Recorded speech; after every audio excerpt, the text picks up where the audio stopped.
Hi, and welcome to The Kicker, a podcast from the Forsyth County Democrats. My name is Becky Woomer, and I'm here also with Jessica Fleming. Hello. This is a podcast that covers politics and what's happening in Forsyth County and beyond in the state of Georgia. And speaking of the beyond, there's an important note on an election that's going on right now in Georgia. In Congressional District 14, there's a special election coming up to fill Marjorie Taylor Greene's seat. As you recall, Marjorie resigned earlier this year, and now there's a special election on Tuesday, March 10th to fill that seat. There are 20 Republicans running on the Republican side. I couldn't list them all. And Sean Harris is running as a Democrat. And this is a really, really important race. It's not really on everyone's radar. Like, Jessica, could you have said when this election is? No, I'm glad that you said it was March 10th. I didn't know that. And how far is it from Forsyth County for us to head over there? Well, the center of the district is Rome. Okay. Some people will be going over to help get out the vote in person, which is what I wanted to share with you guys. If you would like to help Sean Harris get out the vote, go to ShawnForGeorgia.com, SHAWN, Sean.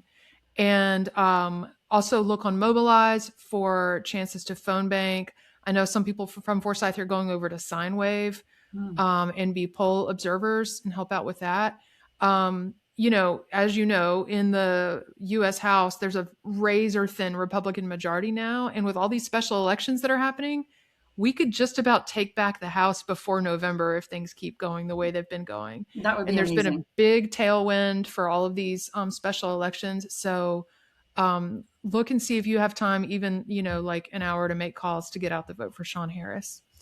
What else is going on? Speaking of congressional representatives, let's talk about Rich McCormick.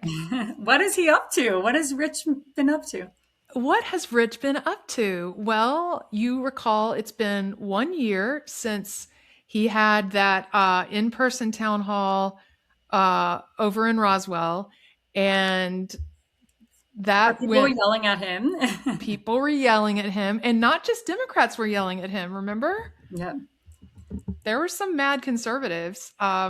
This was the height of Doge and Elon taking a chainsaw to government. And so people in that room shouted at Rich for a long time. And that was the last time he's been seen at an in-person town hall for a year. I know. Now he's only doing phone town halls, it seems. Right. And how do those tend to go?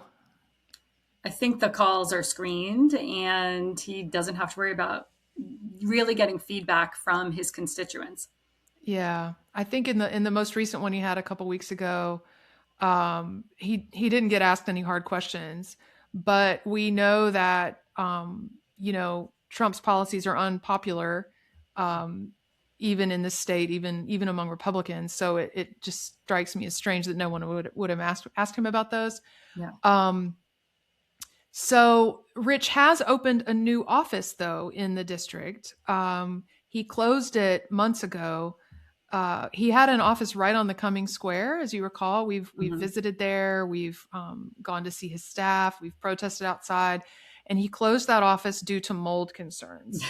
And it took him a long time to open up a new one. But now he's got a new office in the district over in Southwest Forsyth on Shiloh Road. The Forsyth Dems have already visited him once. So stay tuned. We'll be doing that again because there's not that many ways to get a hold of Rich. You have to kind of show up and take documents to his staff.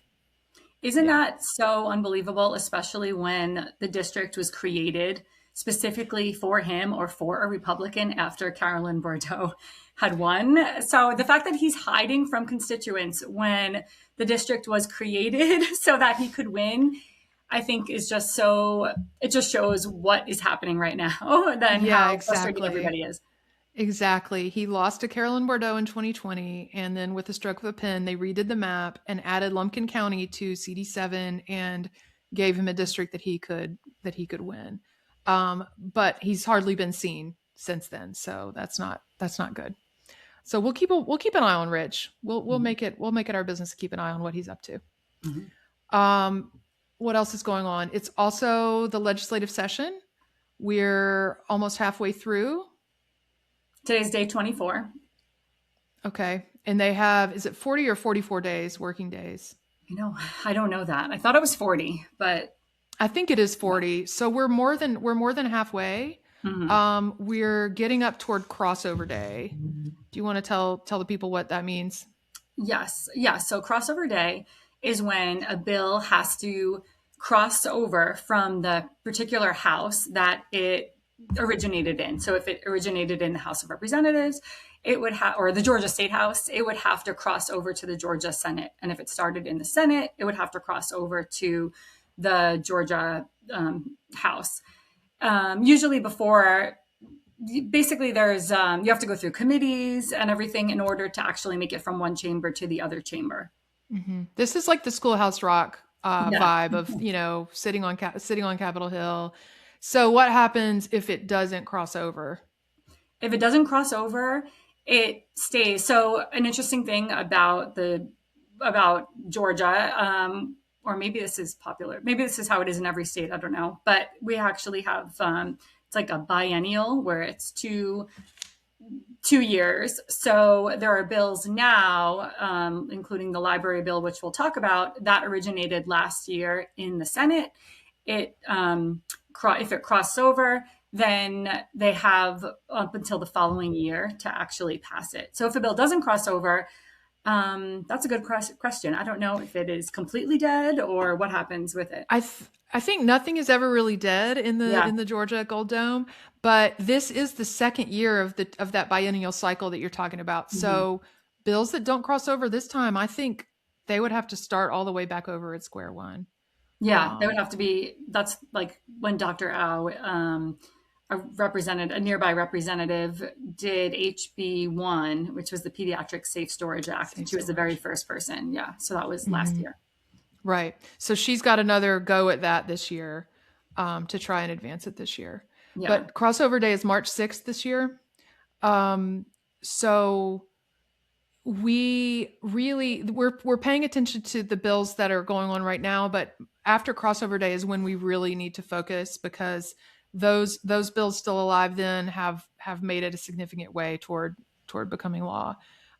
This time of the year is when a lot of crazy stuff kind of comes up and then and doesn't make it. So one of the bills I know you're paying attention to is SB 74, also known as, why don't you tell us about it? Yeah, the Jail the Librarians bill. And this was introduced last year in the Senate. It passed a House committee. It had crossed over. It passed a House committee, and was supposed to be voted on today in the House, but it looks like it will be tomorrow. We're recording this on February 25th, so it looks like it will be possibly voted on Thursday, the 26th. And that bill would remove existing protections that prevent librarians from getting in any type of trouble, for letting a minor have access to a book that somebody else deems is inappropriate. And the reason that many people don't want protections necessarily removed for librarians is because circulations at libraries tend to be very large. Sharon Forks Library has, they're doing a celebration right now where they're approaching like 1 million physical copies checked out. It's the biggest, has the largest circulation in the state of Georgia. And I saw that. And physical usage too. Like it's always full of patrons there. Yeah. So on our system here in Forsyth County, we realize we're so incredibly lucky with the libraries that we have and all the resources. But basically, how is a librarian supposed to keep tabs on what your child is checking out?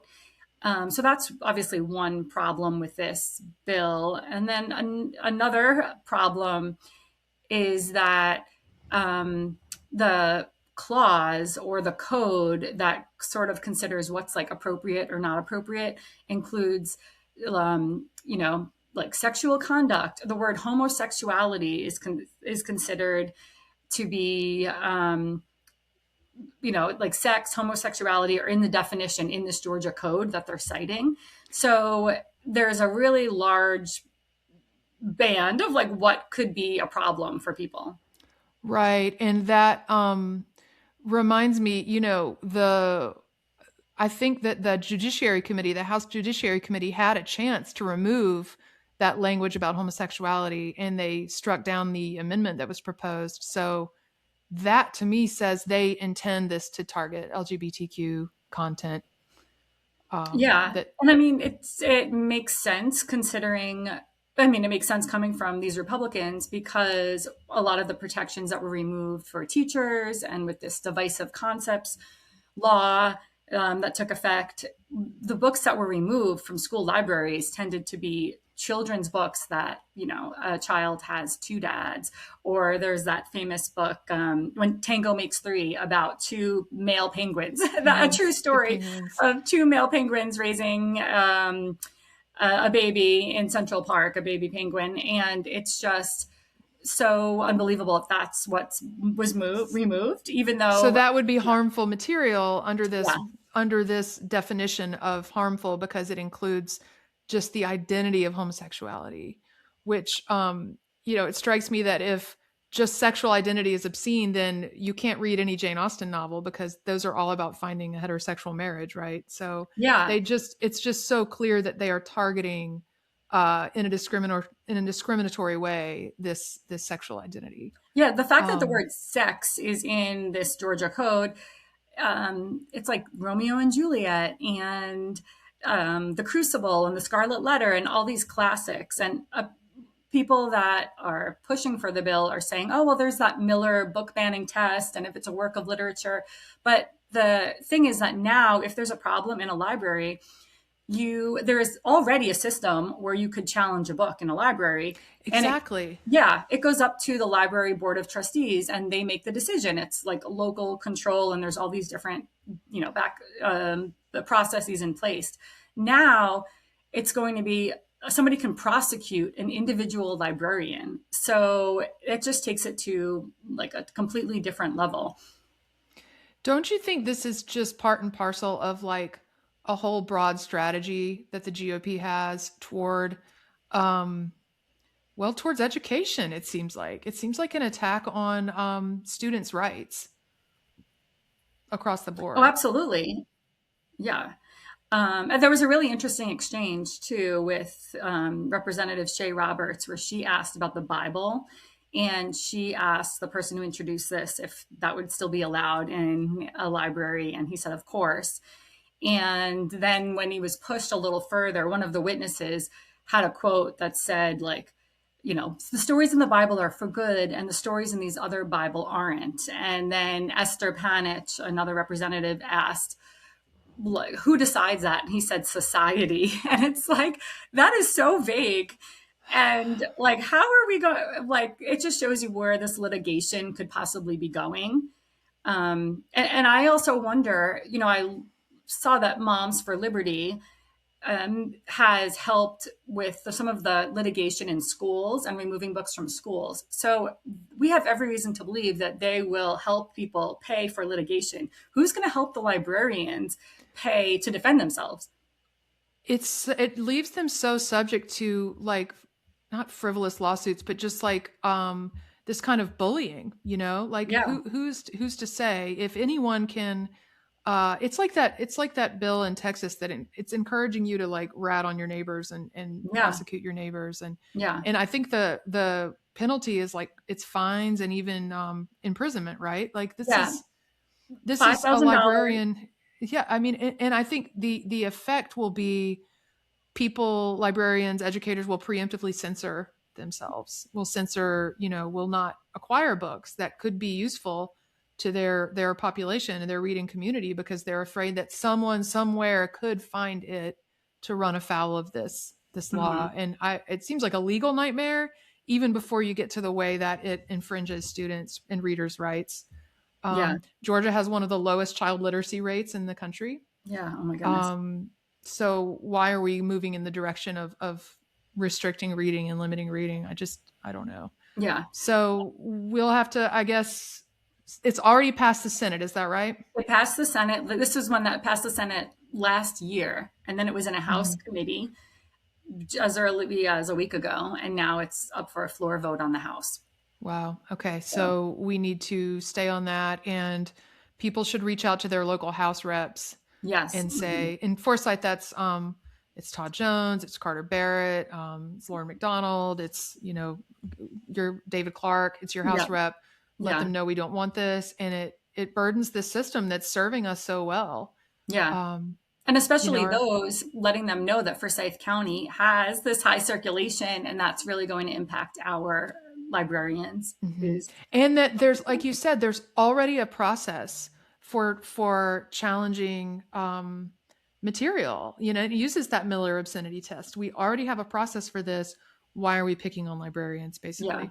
The other thing that makes Um, me really upset about it is that, like you said, like child literacy, there are so many actual bills that could help protect children. So when people are talking about this is for protecting children, it's just so clear that it's not, and that it's this culture war type of issue that's going to earn some points with the base. And mhm. it's just upsetting that we have to keep using that whole protecting children excuse for something like this too. Yeah. And I feel like in sessions past, these culture war bills have been brought up and had a flurry of interest, but then died in committee. Yeah. But I feel like every year they get a little bit farther. And if Hmm. we're not very active in speaking out, all of these bad laws get written Yeah. little by little. Like now, permitless carry is another one that came around and around and around, and now it's law in Georgia. So we can't, we have to hold the line against this stuff. Hmm. Yeah. Um, so thank you. We will have to keep paying attention to that. Another big bill and series of bills going on down there right now. On Sunday night, I was lucky enough to go to the Gavin Newsom book launch Mm. event in down at the Rialto Theater in Atlanta. And I saw one of the newest members of the House down there, Akbar Ali, who's the 22-year-old dynamo who just got elected to the House. Oh. I said, what are you worried about this is my cocktail party chatter. I was like, what are you most worried about in the Gold Dome right now? Yeah. And he said, the paper ballot bill. There is a Mm. bill and several bills that would completely disrupt the way we do elections and count ballots in Georgia. And I don't have to tell you, it's a midterm Mm. year. Yeah. The background on this is that 2 years ago, SB 189 passed, which said that by July 1st of 2026, Georgia could not use QR codes to tabulate votes. So if you voted in Georgia, you know that your ballot marking device prints out a piece of paper for you that has your choices listed, and it has a QR code that you then go scan that QR code into the machine, Yeah. and it tabulates your vote. Well, SB 189 said people can't read QR codes. We need to get away from using QR codes to count ballots. Okay, well, so that passed, and then everyone went home and did nothing about it. And now it's 2 years later, and we're facing this deadline, and no one has a plan for how we will resolve this. So Syra Draper, who's the only Democrat on the state election board, says, listen, we don't have time to buy equipment to pilot this program. There's no funding. We're giving the counties a huge problem. Yeah. She says we either need to repeal this bill or push the deadline to January 1st of 2027 and give the counties and give the state time to figure this out.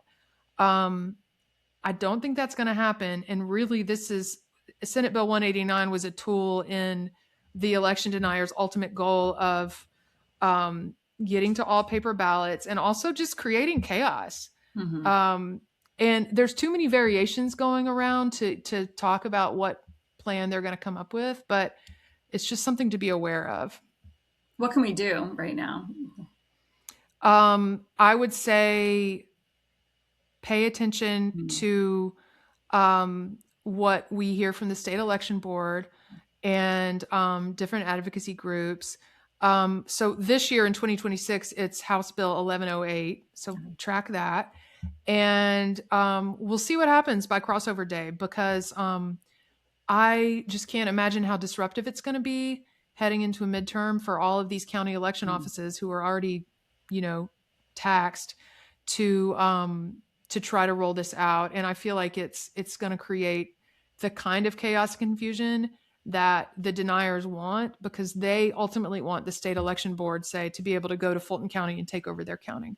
Yeah. So not to sound like a conspiracy theorist, that's what they say they want. Yeah. Greg Dolezal, Forsyth's Greg Dolezal is saying the state has to take over Fulton County elections. Yeah, that's what I was going to say. This bill is going on while we already have this like hostile environment with Senator Dolezal and from the president himself talking about elections and they're rigged and all of these things. So that is really scary.